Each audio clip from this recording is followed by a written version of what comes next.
चलिए दोस्तों, power star Pawan Singh की एक और गाने का पोस्टर आ गया है। इसी वीडियो में शुरू से लेकर अंत तक बन रही है हमेशा ऐसा वीडियो न्यू इन्फॉर्मेशन जितना जल्दी लाने को मैं प्रयास करता हूं आप लोगों तक। पावर स्टार पवन सिंह का गाना है, जिस गाना तो भोजपुरी इंडस्ट्री में तहलका मचा के रख देंगे। पवन सिंह जब भी कोई गाना लेके आते हैं भोजपुरी इंडस्ट्री में, तो भोजपुरी इंडस्ट्री में तहलका मचा के रख देते हैं। इनको बोलते हैं पावर स्टार पवन सिंह। लेकिन पवन सिंह के गाना जो आया ना है, एकदम बवाल तरीके से गाना आ रहा है पावर स्टार पवन सिंह के, जिस गाना के नाम है सड़िया ये जान। सड़िया ये जान एक गाना पावर स्टार पवन सिंह के, एक गाना बवाल और धमाल भोजपुरी इंडस्ट्री में मचा के रख देगा। बात करें ये गाना, तो गाना तो अच्छा खासा है, बवाल भोजपुरी इंडस्ट्री में मचा के रख देंगे।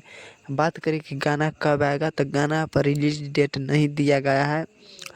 तो मेरे अनुमान से 12, 13 या 14 के आ सकता है।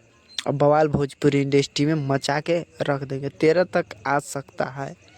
लेकिन भोजपुरी इंडस्ट्री में तहलका मचा के रख देंगे।